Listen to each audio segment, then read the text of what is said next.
I would like to record my dissension the way the bill is being discussed today and possibly passed, because every day in the media it is said that parliamentarians are not serious, they don't want to discuss bills, etc., etc. But we want to discuss. This parliament is essentially meant for legislation, not for functions, ceremonies, etc. So with this note, I would like to speak on this bill. First of all, the objective of this bill, one line. It seeks to authorize the Reserve Bank of India to issue directions to any banking company or companies to effectively use the provisions of the Insolvency and Bankruptcy Code for timely resolution of stressed assets.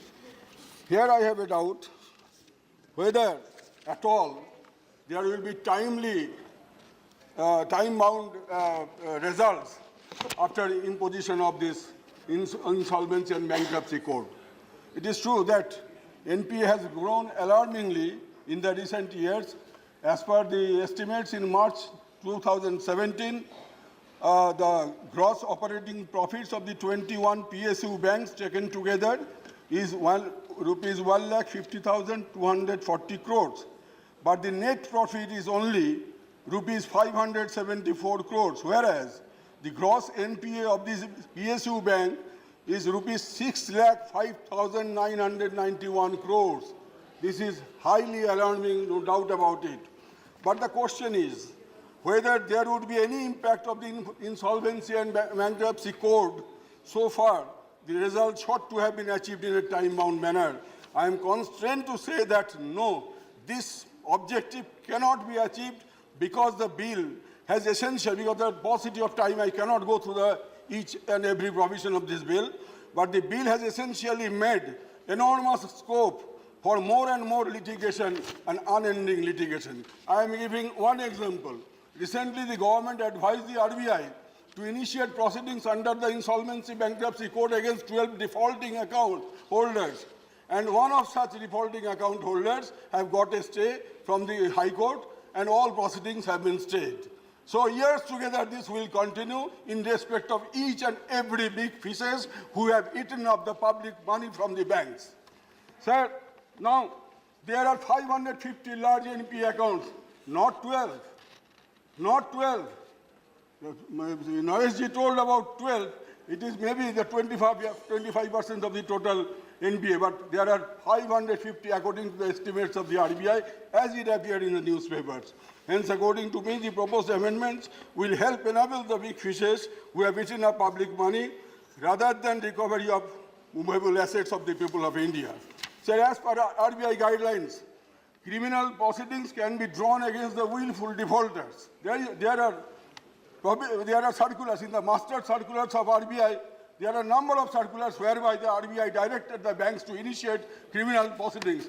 I would request through you, the Honorable Finance Minister, to inform this House that how many criminal proceedings have been initiated against those big fishes. So far, this House wants to know, because he is also on record saying, the Honorable Finance Minister is also on record saying that criminal proceedings will be drawn against the defaulting, those who have made a fraud, who have siphoned of the money, loan amount. Said, if at all, how much, if at all any criminal proceeding has been initiated, how much amount has been involved, and why the government is shying away from naming those people. The government has pleaded before the Apex Court that please, for God's sake, don't disclose the identity of those persons. Why this double standard? When these amendments the government can place before the House, why the government has not initiated any move to amend the Archaic RBI Act of 1931 and the Archaic Banking Regulation Act of 1949, whereby some draconian provisions have been made debarring the RBI, debarring the banks from disclosing or parting with any commercial information. The time has come that the government must take a move to amend those archaic provisions, those draconian provisions of the Archaic Acts. This is my demand before this government through you, sir. Sir, now I am giving you another example that not only 12, RBI did not name them, that the media has speculated about 15 to 16 names, and they are SR, Bhushan, Lanco, Videocon, Punj Lloyd, Electrosil Steels, Avan Holdings, ABJ Shipyards, Monet Spath, and several other notorious names are there. Among them, one of them has run away, not Malia. There is another gentleman who has run away from this country, and he has taken the citizens of St. Kitts. And with St. Kitts, Indian government has no extradition treaty that the India government, if at all wishes, the government cannot bring him back to this country and produce him before this court. So this is happening. This is why I say that this amendment will do nothing. It will come with a big zero result, and that is why I oppose this bill in its entirety. Thank you, sir. Thank you. You have finished before time. Yes, because I was afraid of the deputy chairman.